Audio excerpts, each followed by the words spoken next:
నమస్తే అండి. దూత మీడియాకు స్వాగతం. వైసీపీ పార్టీలో నెంబర్ 2గా ఉన్న విజయసాయిరెడ్డి ఆ పార్టీకి ఆయన సభ్యత్వానికి రాజీనామా చేయడంపై ఇంక మనకు తెలిసిందే కదా, అందరూ చెవులు కొరుక్కుంటున్నారు, రకరకాల మాట్లాడుతున్నారు.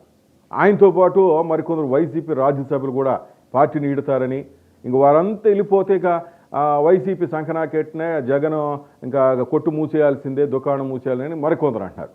ఇంకా ఈ టీడీపీ వాళ్ళ సంగతి మనం చెప్పనవసరంలా. వీళ్ళైతే జగన్ పార్టీ పని అయిపోయిందని సంతోషంతున్నారు.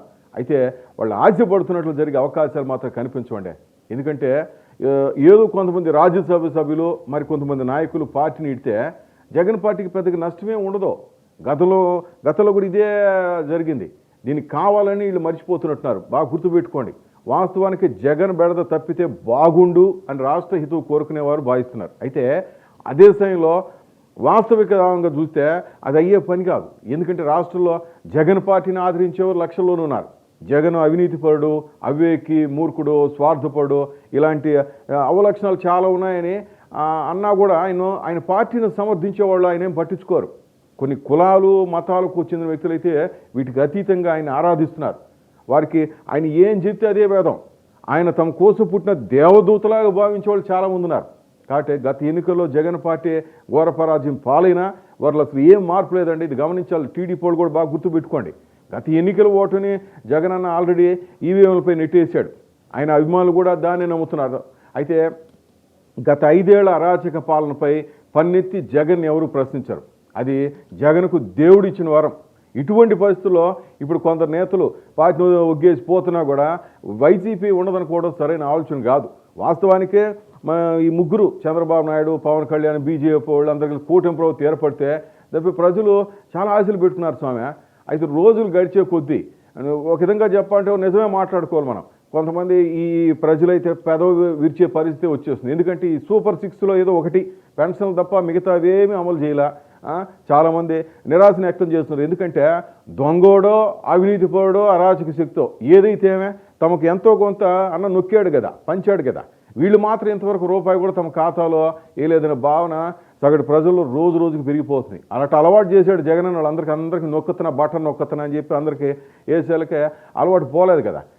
ఇంకా టీడీపీ వాళ్ళలో కూడా చాలామందిలో ఈ తండ్రి కొడుకుల మీద ఎందుకంటే అంత కోపం, చాలామంది కోపం వ్యక్తం చేస్తున్నారు. ఎన్నికలకు ముందేమో తీయటి కబుర్లు చెప్పారు ఇద్దరు. పవన్ అన్న కూడా అదే చెప్పాడు. గెలిచిన తర్వాత తాము కక్షలకి కార్పణ్యాలకి దూరం అని చెప్తున్నారని, ఆ రోజు మమ్మల్ని చెప్పుతో కొట్టిన వాళ్ళు, ఎగిరెగిరి కొట్టిన వాళ్ళని కనీసం జైలు కూడా పంపలేకపోతున్నారు. ఇటువంటి వారిని నమ్మి తమ అనవసరంగా దెబ్బతినేమనే భావన అయితే వారిలో ఉందబ్బా. ఇది గుర్తుపెట్టుకోవాలి టీడీపీ. అలాగే అధికార వ్యవస్థపై కూడా తీవ్ర వ్యతిరేకత వ్యక్తం అవుతుంది. ఎందుకంటే జగన్ అవినీతిని పెంచి పోషించాడు అన్నాడు. నిజమే. మరి చంద్రబాబు నువ్వేం చేసావు స్వామి?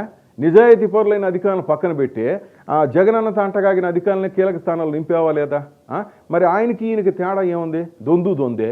ఇదే అంతా అందరూ అనుకుంటున్నారు. పాలనలో కానీ రాజకీయంగా కానీ ఇప్పుడు జగన్కు చంద్రబాబు పెద్ద తేడా ఏం లేదనుకుంటున్నారు. ఎవరున్నా పేదలకు మధ్యతరగతి వరకు ఒరిగేది ఏం ఉండదు. ఇటువంటి పరిస్థితుల్లో ఏదో వైసీపీ నుంచి కొంతమంది పోతే ఇదో నష్టం అవుతుంది, ఏం ఉండదు అంటున్నారు చాలామంది.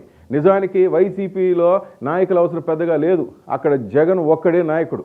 ఆయన చూసే జనం ఓట్లు వేస్తారు, నాయకులను చూసి కాదు. ఇది గత ఎన్నికల్లో కూడా జగన్ అన్న నిరూపించుకున్నాడు. అయితే ఇప్పుడు ఆయనకున్న సమస్య ఒకటి ఉంది, మనం అది మాట్లాడుకోవాలి. ఎందుకంటే ఆయనపై ఉన్న అవినీతి కేసు, ఈ కేసుల్లో విచారణ జరిగి తీర్పులు వెలువడితే జగనన్న పరిస్థితి ఏంది? తలకిందులు కావచ్చు కదా. ఆయనకు జైలు శిక్ష పడితే ఆయన పార్టీ అధోగతి పాలవుతుంది. ఈ విషయంలో జగన్ నేను తక్కువ కాదు, ఆయన కూడా చాలా జాగ్రత్తగానే ఉన్నారంట. కేంద్రంలో ఉన్న పెద్దలు కోపం రాకుండా ఉండేందుకే ఒక పద్ధతి ప్రకారం రాజ్యసభ సభ్యులు కోటలోకి పంపుతున్నారు. అందులో భాగమే మన విజయసాయిరెడ్డి వ్యవసాయ రెడ్డి అయిపోయాడు. ఇప్పుడు ఎంత చేసి మరి బీజేపీ పెద్దలు కనుక హ్యాండ్ ఇస్తే ఏమిటనే బాధ కూడా ఆయన వెంటాడుతుంది. అయితే ఆయన పూర్తిగా వారిపై నమ్మకం ఉంచుకోకుండా తన సొంత మార్గాలు తాను చూసుకుంటున్నారు. ఎందుకంటే చాలా దెబ్బలు దీని వచ్చాడు జగన్ అన్న ఇక్కడ దాకా. ఒకవేళ ఏదైనా కేసులో తనకు జైలు శిక్ష పడితే వెంటనే తన భార్యను రంగంలోకి దించడానికి భారతమని అన్ని రకాలుగా శిక్షణ కూడా ఇప్పించేస్తున్నాడు. అది అందరికీ తెలిసిన వార్త. మరి ఇప్పుడు తాజాగా మరో వార్త కూడా ఏంటంటే తనకు గనక జైలు శిక్ష పడితే తన కుమార్తెలను కూడా రాజకీయ రంగంలోకి దింపడానికి రెడీగా ఉంచారని తెలుస్తోంది. ఒకవేళ తాను జైలుకి వెళ్తే తన భార్య, 2 కుమార్తెలు రోడ్లో వెంటబడి తమ తండ్రిని జైలుకు పంపారు అని సానుభూతి యాత్రలకు సిద్ధమవుతారు. అప్పుడు 3 ఆడకూతులు రోడ్డు పడ్డాన్న సానుభూతి ప్రజల్లో కూడా ఉంటుంది కదా. అన్నకి మామూలే కదా, అంతకుముందు తల్లి చెల్లి, ఇప్పుడు వాళ్ళు లేరు, ఇప్పుడు ఎండబెడతాడు. దానికి తోడు కులం మతం ఈ ప్రాంతీయ తత్వం అనే వజ్రాయుధాలు ఆయన వద్ద ఎప్పుడు సిద్ధంగా ఉంటాయండు. దీంతో తాను జైలుకు వెళ్ళినా మళ్ళీ అధికారం తమకే దక్కుతుందని ఆలోచిస్తున్నారు. మొత్తం మీద మన వ్యవసాయరెడ్డి రాజీనామా, ఇతరుల రాజీనామాల వల్ల వైసీపీకి పెద్దగా నష్టమే ఉండదు అనే భావం అయితే వ్యక్తం అవుతుందండి. అయితే ఈ రాజీనామాలు, అసంతృప్తులు, అలకలు మన జగన్ కొన్నాళ్ళు మాత్రం అందరికీ ఉంటుంది, చికాకులను సృష్టించవచ్చు. అంతకు మించి ఏముండదు. మళ్ళీ అన్న చేతులెట్టు పిసుక్కుంటూనే ఉంటాడు, అందరికి ముద్దులు పెడుతుంటాడు, మళ్ళీ వస్తానే ఉంటాడు. ప్రజలను మళ్ళీ అలా బుడి కొట్టించాలనే ఆలోచన జగనన్నకి తెలిసినట్టు ఎవరికి తెలియదు కదా. మొత్తం మీద మంచి స్కెచ్లాగా వేస్తున్నాడంట జగనన్న. అందరూ ఏదో ఎగరెగిరి పడుతున్నారు కానీ జగనన్న తర్వాత ఎవరైనా స్వామి గుర్తుపెట్టుకోండి. For more updates, please subscribe Dota Media.